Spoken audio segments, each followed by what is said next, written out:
Bum bum bum bum bum bum bum bum bum bum. Bum bum bum bum bum bum bum bum bum bum. Hey everybody, come on in here.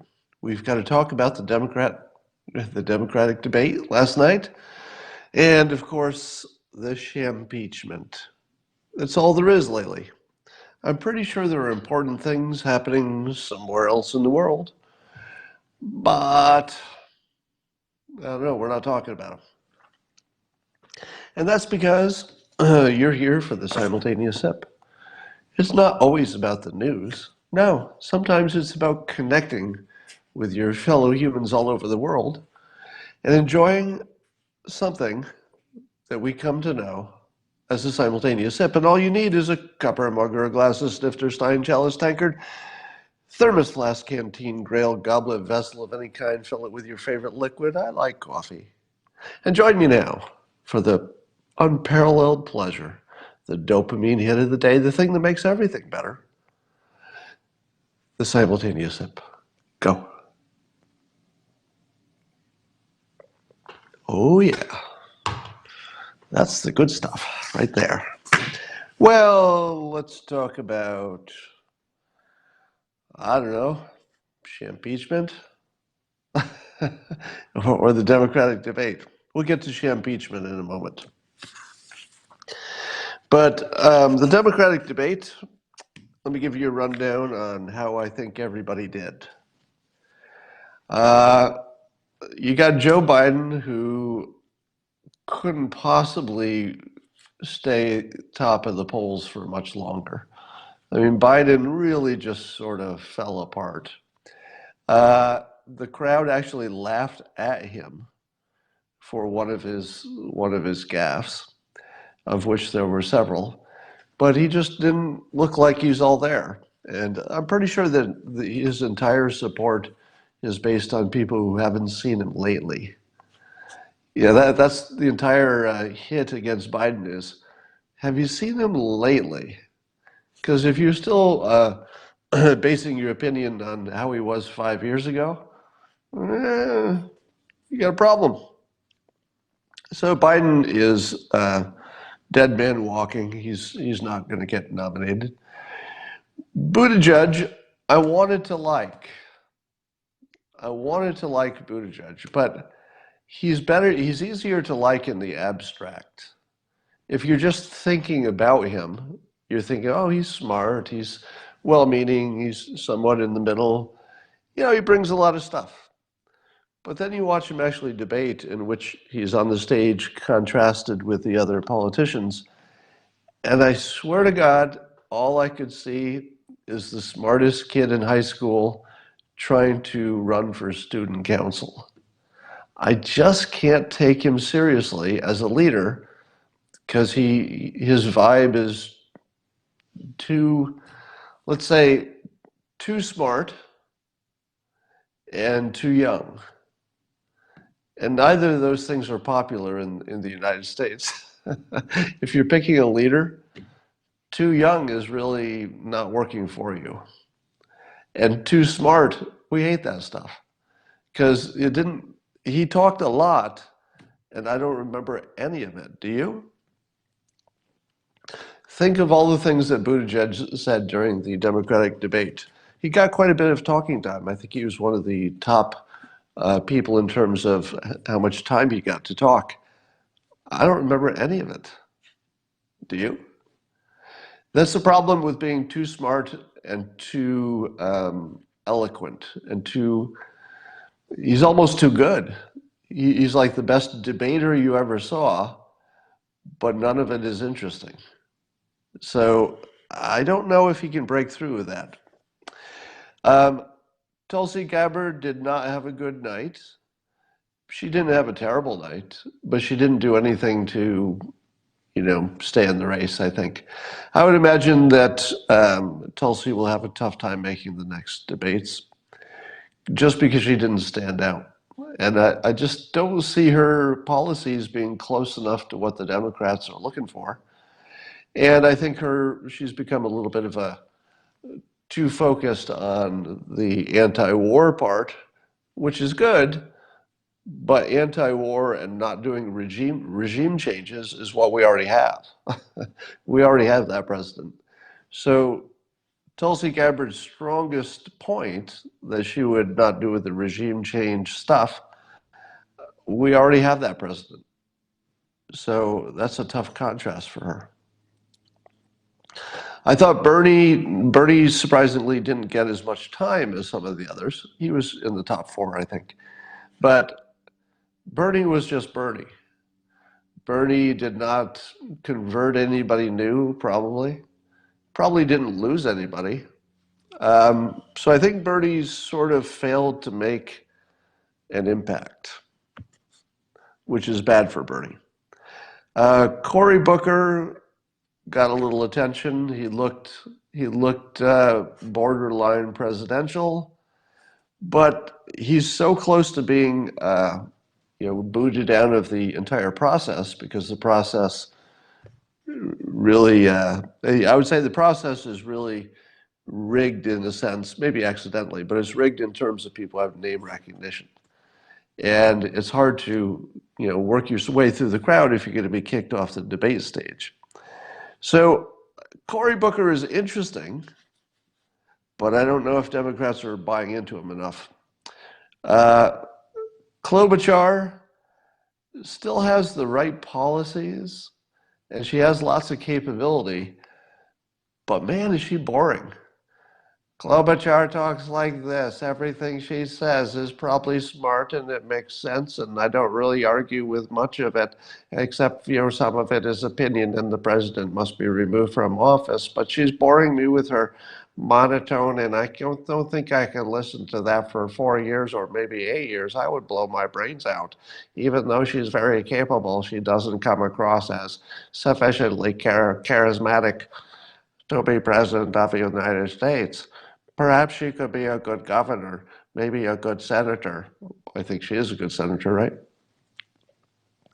Um, and we've got Yang, who, again, he didn't distinguish himself, stuck to his interesting but not setting the world on fire ideas, and I think he sort of disappeared on the stage. And honestly, the not wearing a necktie thing, it's not really working for him.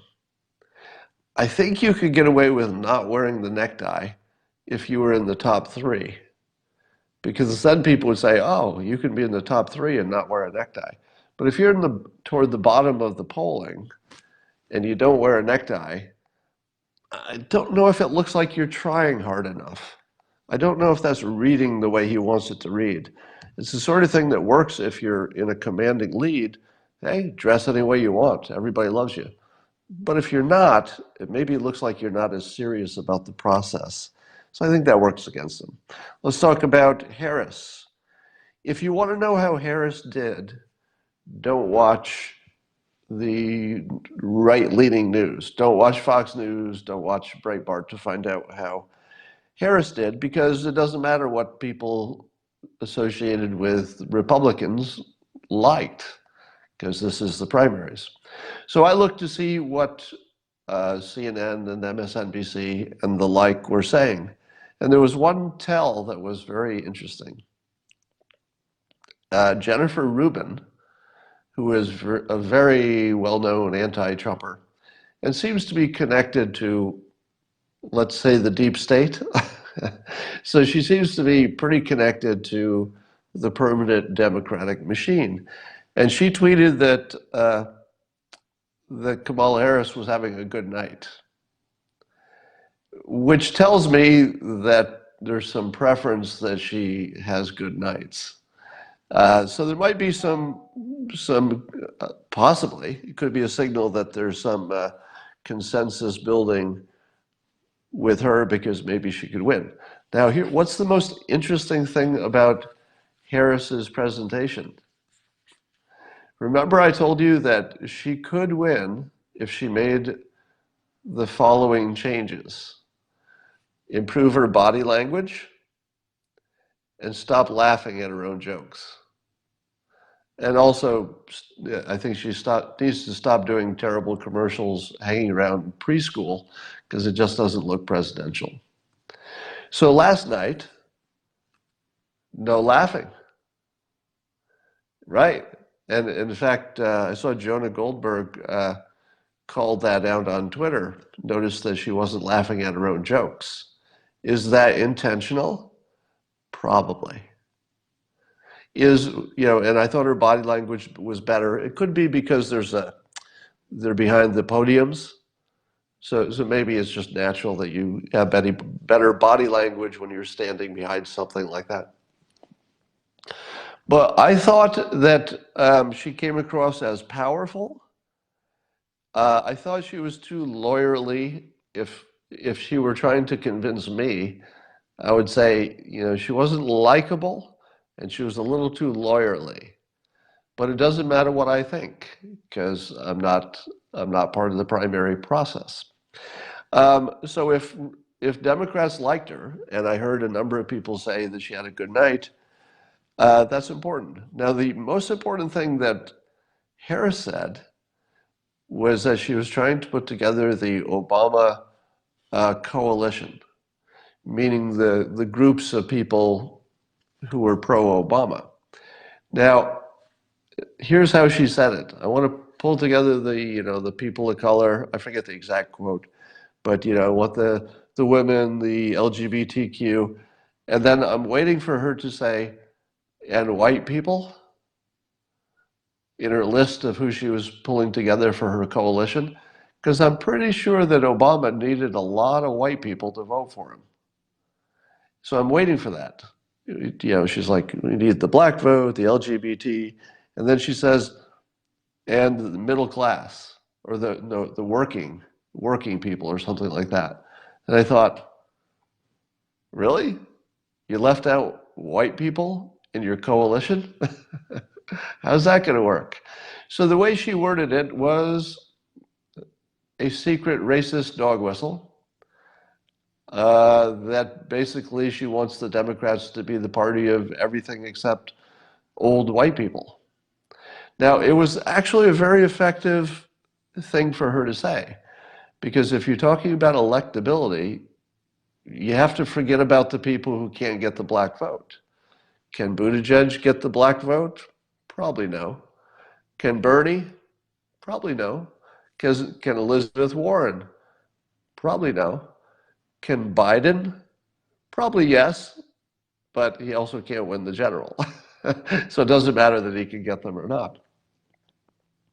So for Harris to point out that using her clever, secret, racist dog whistle of calling it the Obama coalition, she's trying to say this is no party for old white people.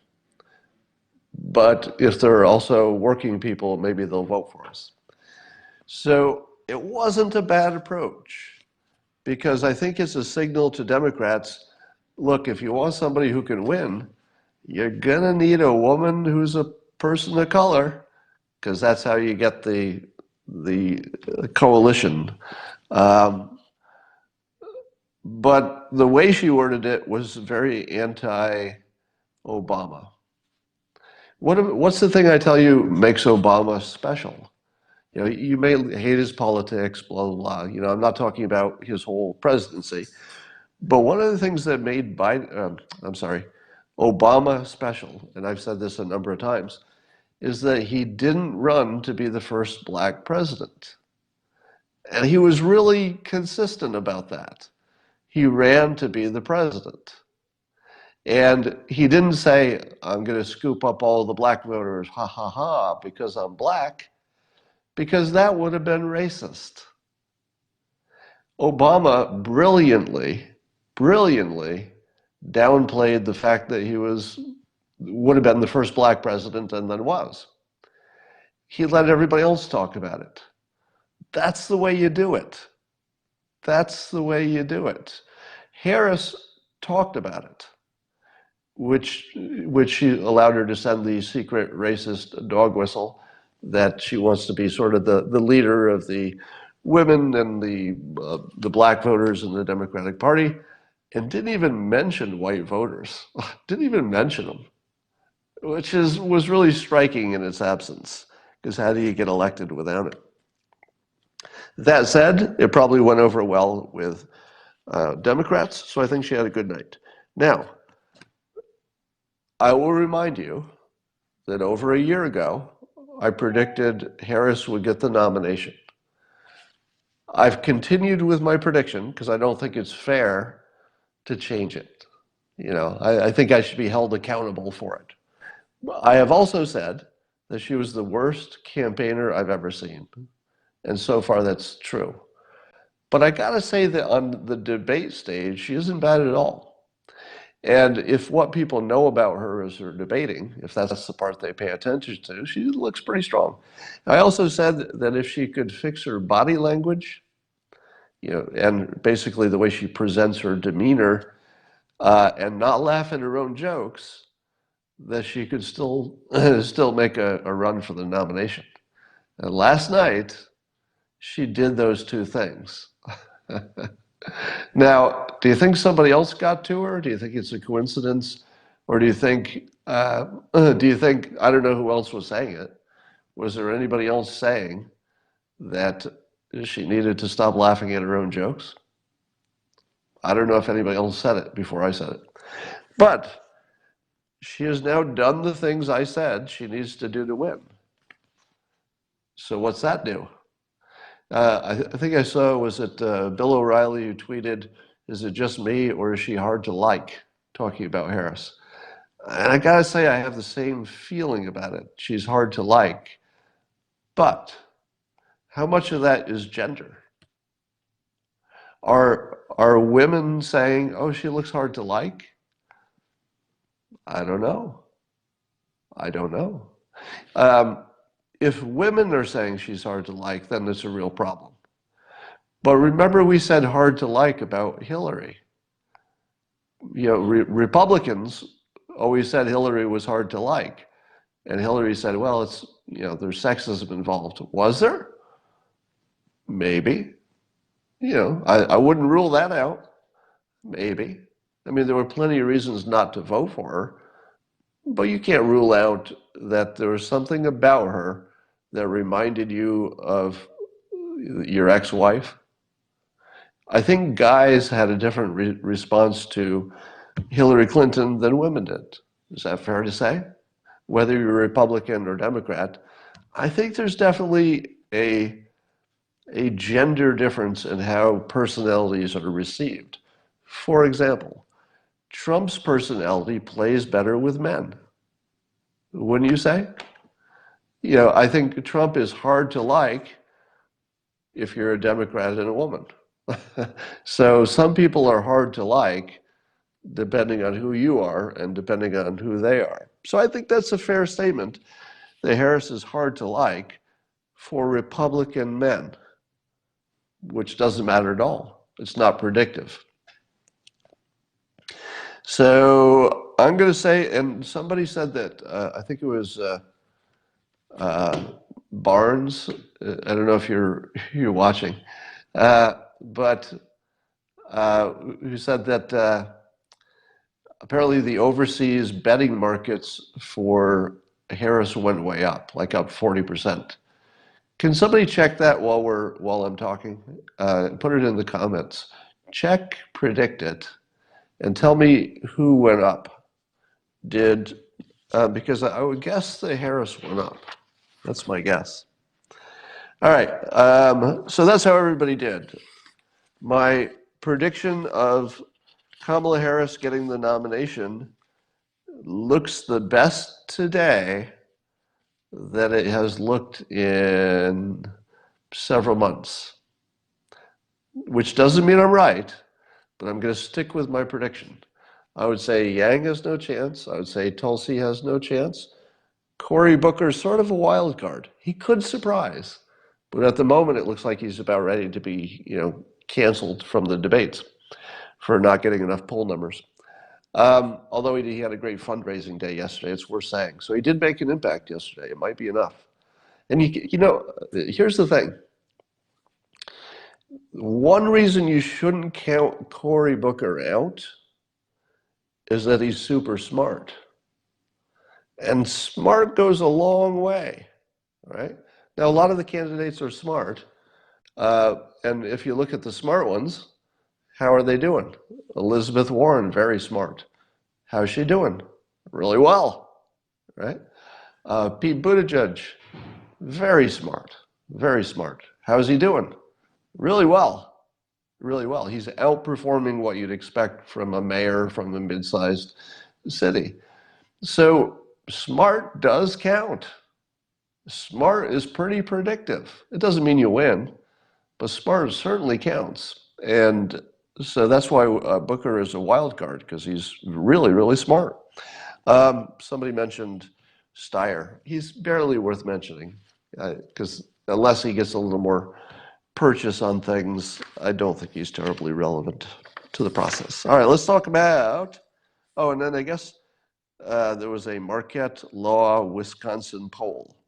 I don't know how prestigious the Marquette Law Wisconsin poll is, but Wisconsin being one of those swing states, suddenly for the first time, Trump leads in a hypothetical matchup with any of the Democrats. Trump leads every one of them for the first time. For the first time. So in the middle of the impeachment hearings, Trump's poll numbers in an important swing state just went way up. Who predicted that? A lot of people, including me. Right? I'm not gonna claim some like smart prediction on my part, because all the smart people said the same thing.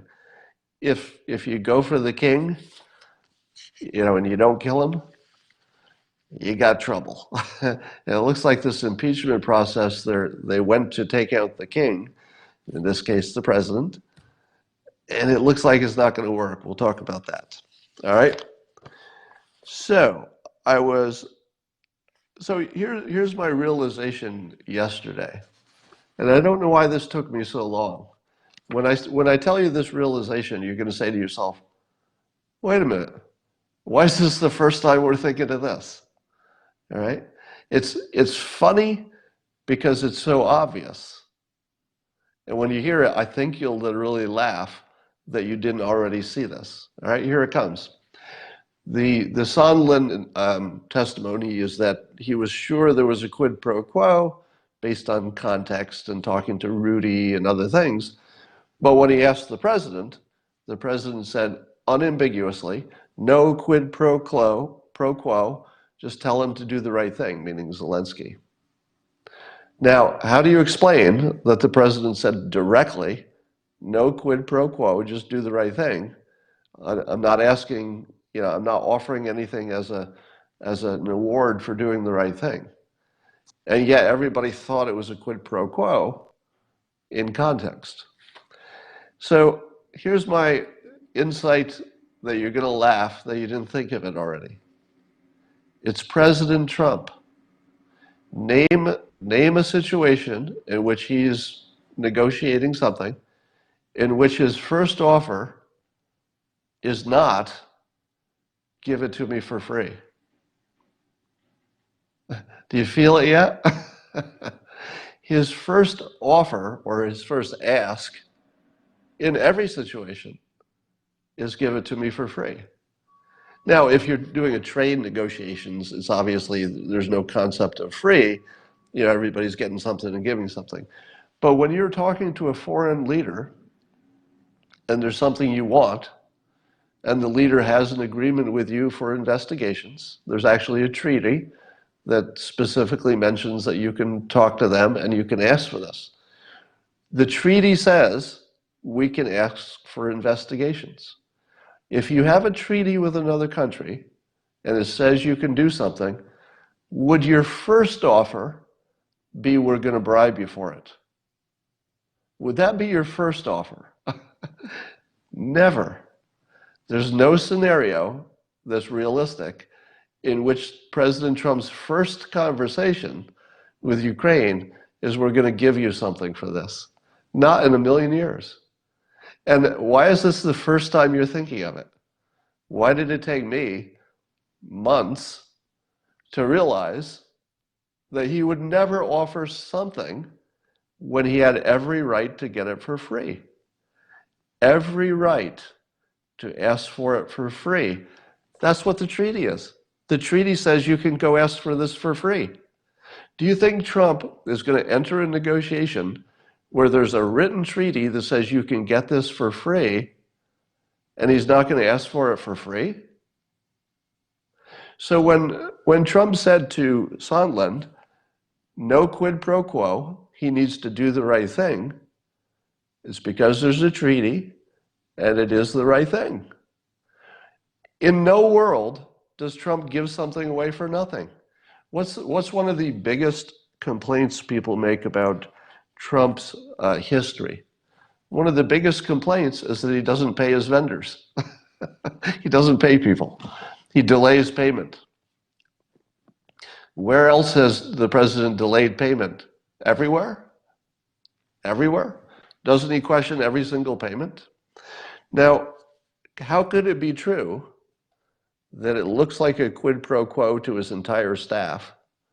At the same time, the president is saying, no, do not offer something in return. I can't be more clear about that. Do not offer something in return. Makes perfect sense that the president had that mindset. Now, let me remind you that, that all of the evidence we've seen that it was quid pro quo comes from people's assumptions. Every single person who's asked, what's your evidence of quid pro quo, has either an assumption or they talk to Rudy, who is not the president, and Rudy, whatever Rudy says, you don't know that that came from the president or not.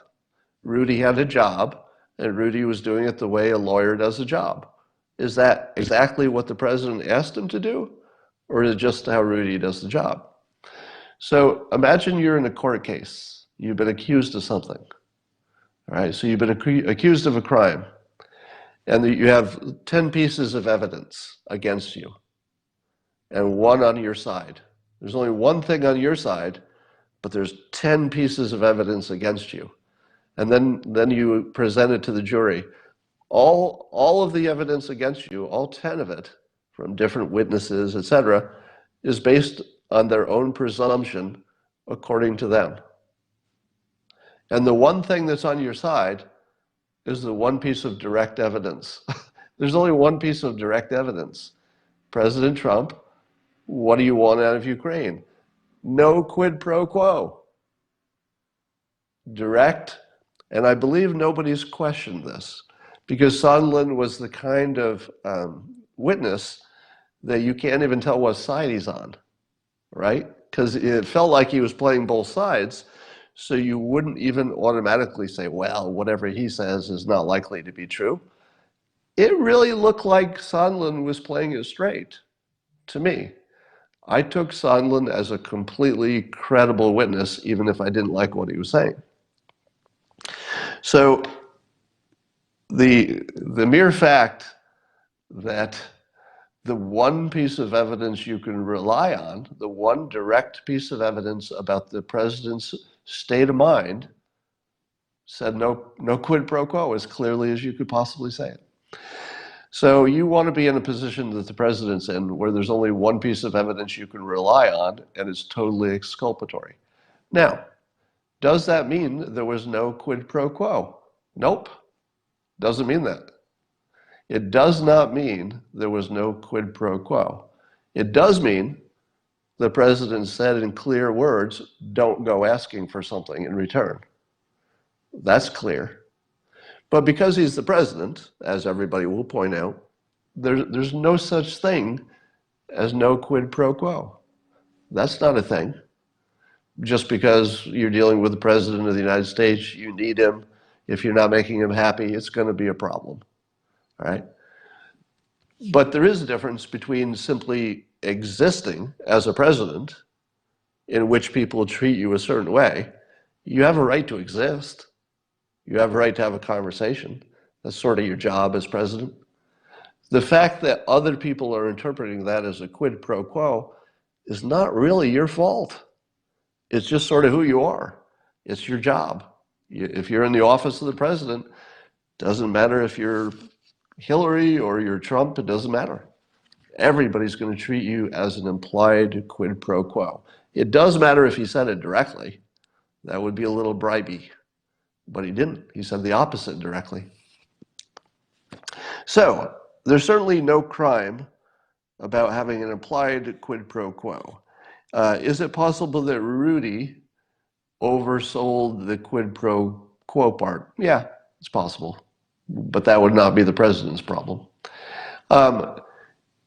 Is it possible that aid was being withheld in any way because of the Ukrainians not doing what the president wanted them to do? Yes. Yes, that is possible. But is it a problem? Is it impeachable? Well, here's the thing. Ukraine was massively corrupt, and the president wanted to know before he dumped his money there, do we have somebody we can rely on who is genuinely looking into corruption? What would be one way to know if Zelensky was serious about corruption? There's one way to know. If he looks into the Burisma situation and the other stuff. The crowd strike probably wasn't real, but worth asking about. You know, the only thing you would expect Ukraine would just say, well, the crowd strike thing is nothing. But let me tell you, let's look into Burisma a little bit because there's something there. And obviously the Biden connection is something worth looking at. And apparently there are a number of situations in which Ukrainian officials did try to interfere with the election. We know that as fact because they wrote articles and stuff. So it's part of the public record that some members of the Ukrainian government tried to influence the 2016 election, which is different from saying that Ukraine tried to do it. There are individuals who tried to do it. So given all that, if the president knows about one specific thing that looks corrupt to him, which is the Burisma situation and maybe the election interference, and the president asks, with no quid pro quo, can you look into this? And let's say the president doesn't get the answer that he wants. What would that tell the president about how reliable Ukraine is as an anti-corruption fighting regime? As a proxy for whether Zelensky is a reliable corruption fighter, Trump tested him with some things he knows about or wants to know about. Tell me about Burisma, look into it, look into Biden, look into the election. If Zelensky wouldn't even do that, could you trust him to be looking into any other corruption? No, right? You wouldn't. If he won't look into the thing that you know is suspicious, why would you expect him to look into anything else? And so, here's another point you've never heard before. Whatever Trump was asking for in terms of an investigation in Ukraine served as a proxy for whether Ukraine was a legitimate, dependable partner. So it would be entirely appropriate for the president to say, let's just wait for a positive signal that corruption is on the downswing and that we can trust them with our money. One way you get a positive signal about corruption in general is if you put out a specific request and it got handled responsibly. That would tell you that corruption in general is probably something that this new president in Ukraine is serious about. So would it be appropriate for the president to hold off until he had a positive sign that Ukraine wasn't going to just steal the money and go away like the last time? Totally reasonable. And that his request would act as a proxy to tell you if Ukraine is serious just in general. If they don't do this little thing, are they going to do the big stuff, the hard stuff? It was reasonable. All right. So I don't think there's any chance that Trump will get removed from office from all this. I think it will lead to a landslide. I love Nunes's. Are you watching Nunes when he does his introductory statements before each of the days of testimony? It's really good. So Nunes is just killing it because the way he's playing it is that it's not serious, should not be taken serious by the audience, should not be taken seriously by anybody there, and that it's just theater and it's just ridiculous politics. And he's doing a really good job because his little clips, are going to be taken out of context and promoted, and people are going to see that a lot.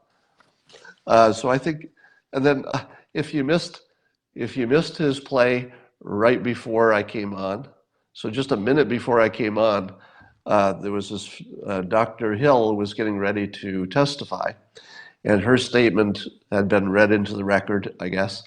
And in her statement, she said that the Republicans on the Intelligence Committee, that they believed that the only election interference was from Ukraine and not from Russia. And all right, so there's an accusation there. So that Nunes and his group only believed that Ukraine was responsible for election interference and not Russia.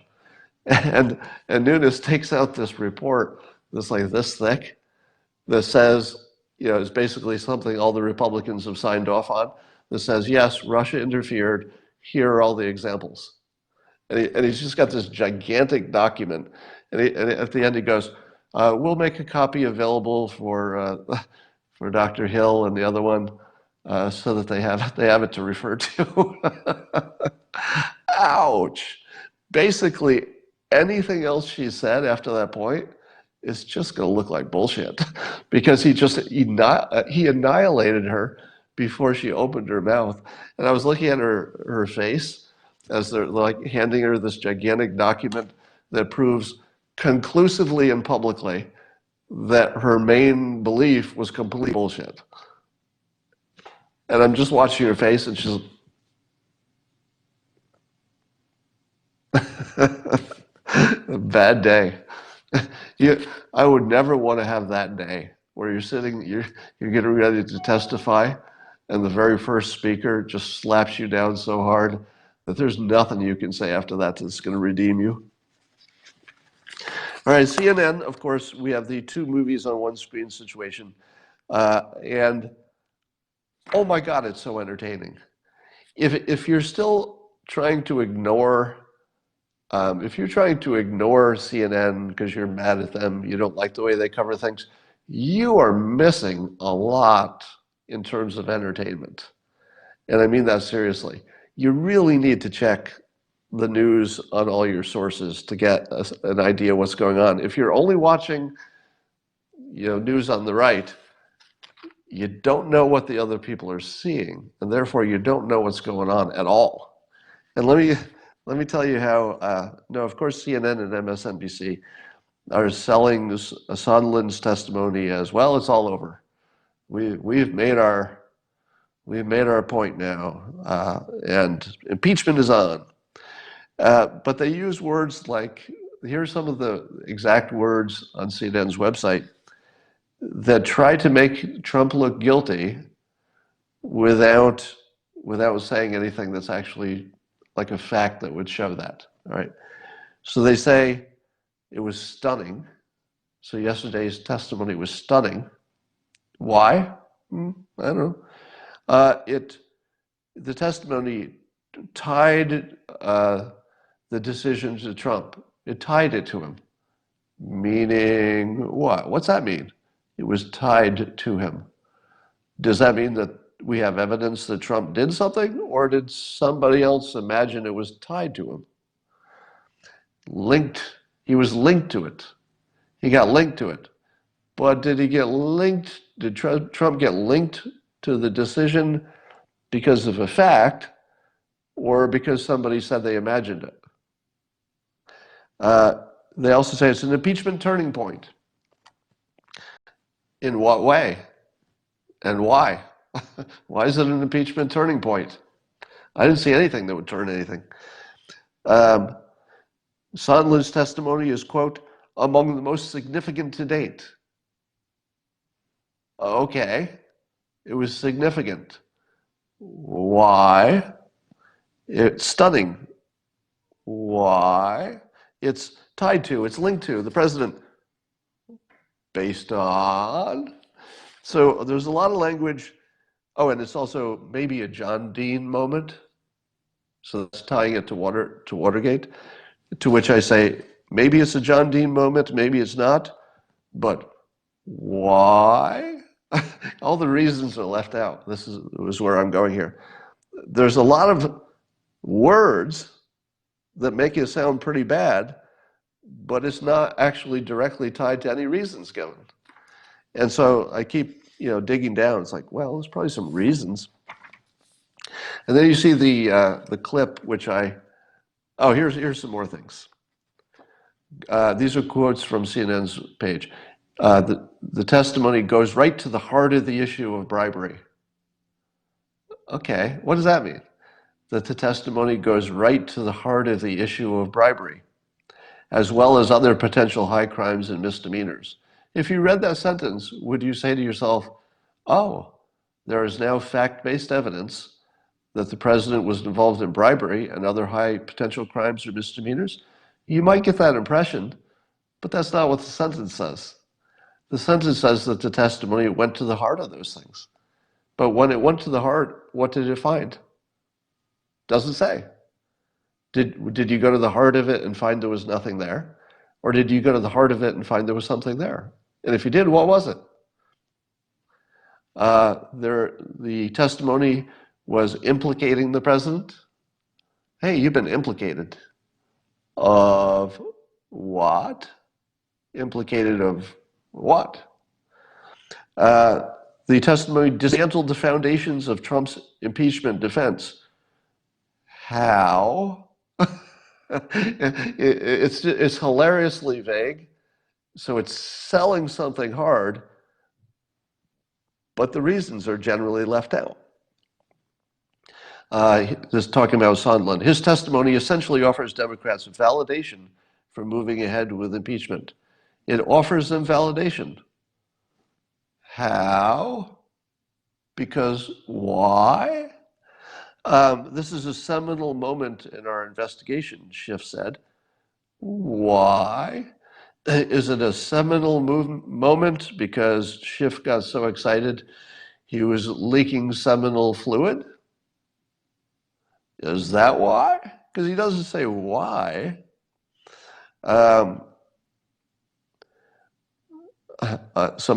This is another quote from CNN's website.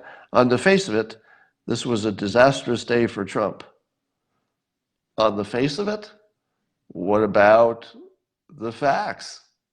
How did the facts do?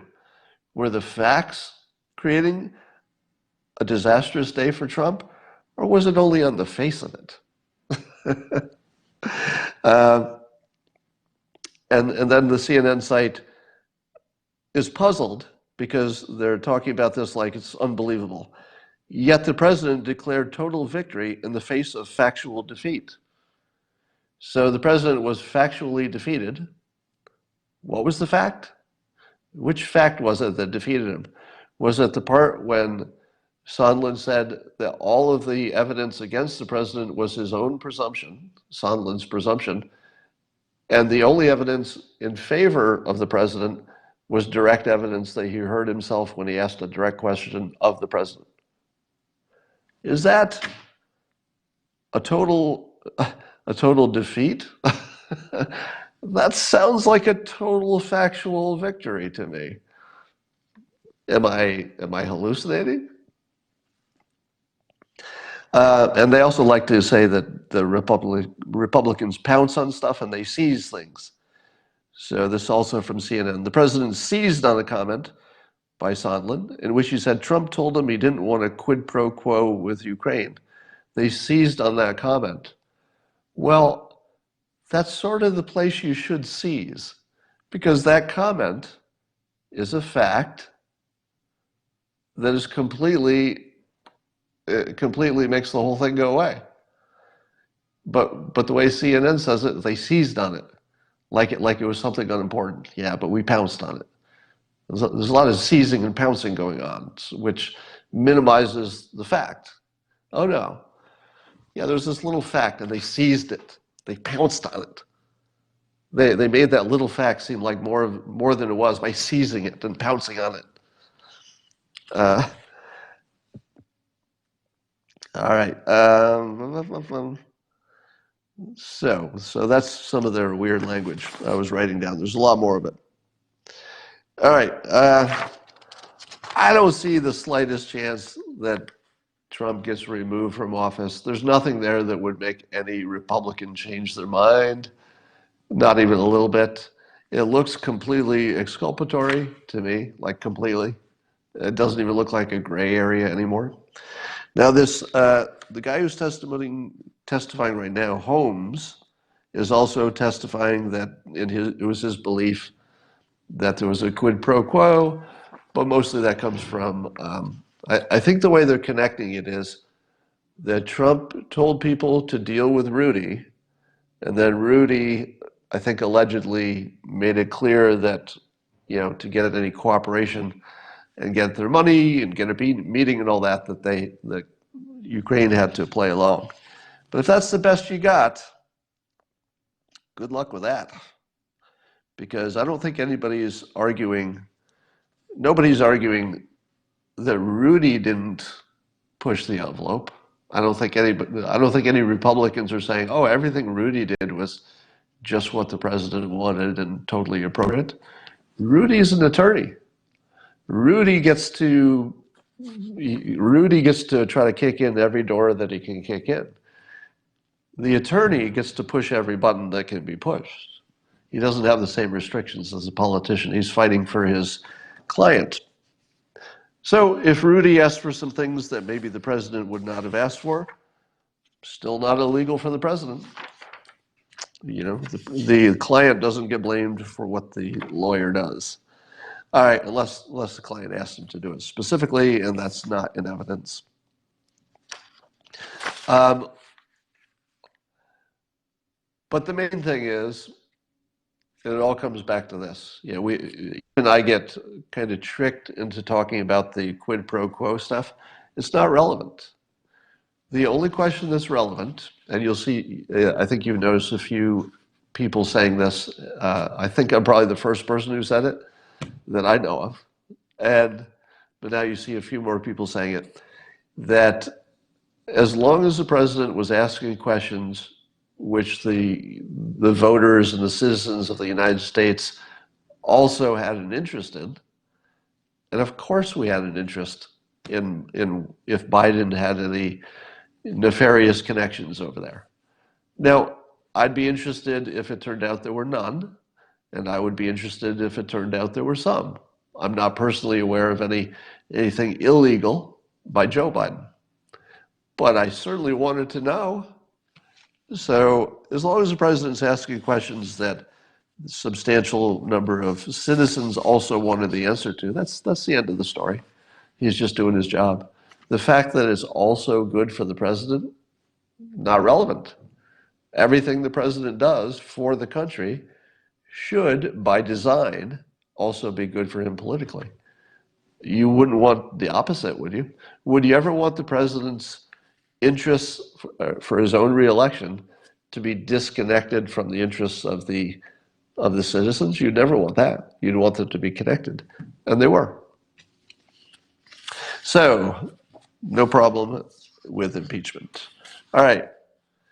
Are we a simulation? I have more evidence that we're a simulation, and I like to update this every now and then. And the evidence that we're a software simulation and not an original species are that if we were software, there are certain things we would expect. One is that we might experience different realities. Why would it be true if we were designed as software? Why would it be true we would experience different realities? Meaning, subjectively, we're watching the news, but we're seeing two different worlds. Why would that indicate we're software? Well, let me tell you. It could be that we're just faulty, we evolved to have bad brains. But if you were designing software, it would be too hard to make every character's experience consistent with every other character's experience. It would be too hard to program it.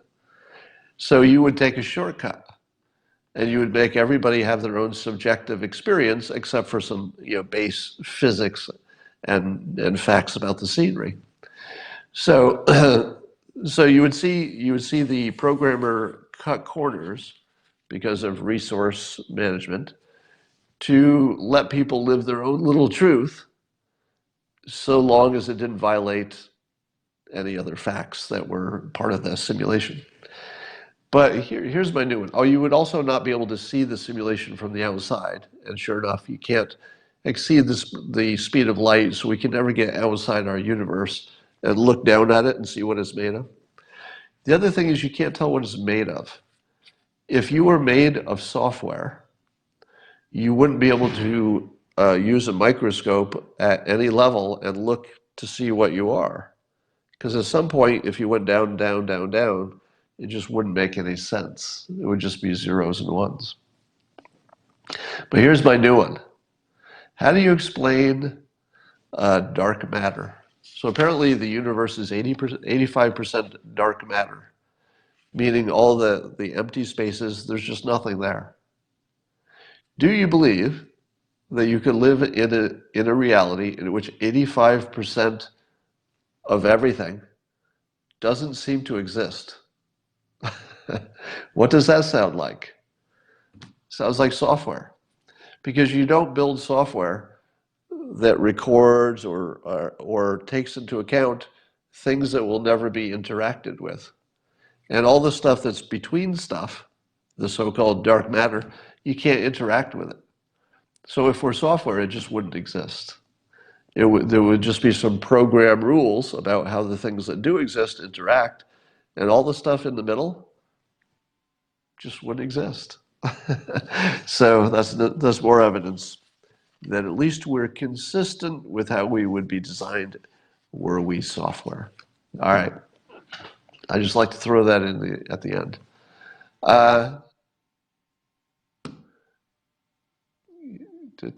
Just looking at your comments. Here's a little update. I'm still being totally demonetized on YouTube. And one of the reasons that YouTube could get away with it is because nobody really cares. You might care a little bit, but nobody really cares about my monetization. Nobody's going to make a big deal about it. And there's no way for me to find out what's going on. But I'll tell you what's going on, at least the observable part. All of my content is demonetized within seconds, long before any human could look at it. So we know that I'm on some kind of an algorithm or some kind of a list where I'm automatically demonetized. Now, in the entire history of all of my videos that are on YouTube, have I ever said even one thing that would be in even a questionable category to be demonetized? Most of you know the answer to that, right? Not once. Not once have I ever crossed the line, not with any of my videos. Not once have I crossed the line into anything that would even be ambiguously cancelable. Nothing, not even close. So what is it that puts me on the instant demonetization list? Here's the punchline. Each time we get demonetized, we immediately ask for a manual review. What do you think happens when we ask for a manual review? How often does it get overturned and then remonetized? Every time. 98% of the time. There were a few exceptions, and we don't know why they were still demonetized, but there was no good reason for it. So when a human looks at it, they agree there's nothing there that would cause it to be demonetized. But here's the trick. The human opinion comes after all the traffic has happened. So even though it gets remonetized pretty much every time, I make no money to speak of. It's essentially rounds to zero because they made me wait a day, and all my videos, most of the traffic happens on day one. So YouTube is just taking me out of the game, completely taking me out of the game on the biggest platform that I could have an influence. Now, uh, are you being trolled? Well, maybe, but so that's going on. So I wrote my book, Loser Think, which so far people are saying is my best book. And people are buying it already for gifts. People are buying multiple copies. People are buying the hard copy, and then they're also buying the Kindle and also buying the audiobook because they want to consume it in different ways and have a permanent record, but also listen to it in the car. I've never seen that for any of my books. I've never seen so many people buying multiple copies and people are buying it for everybody in their class, everybody in their organization. So apparently it's already a huge gift item. It would mean a lot to me if that book did well. Now, it doesn't change my life, but it certainly makes it a lot more fun to do this because at the moment, well, I'll just say it directly. At the moment, it costs me money to do this. So right now, I have an assistant that I pay for processing my videos and putting them up on YouTube, and I pay my assistant more than the tiny monetization that I get. So I'm actually paying to do this. You get it for free without commercials, and I'm paying for that. So it would be great if people bought my book because at least I would feel that I'm not wasting my time. I'd like to feel that the market is responding. Now, of course, I would also like to think that the things I'm adding to the universe are good with or without compensation and fully worthy of putting out there. But unless the market responds, it's a little bit hard to imagine that anybody cares. And so if Loser Think does well in sales, I'm going to say, okay, people care. So it's still worth it for me to pay to do these videos because people care. And that's the best way to find out. All right. That's all for now. I will talk to you all later.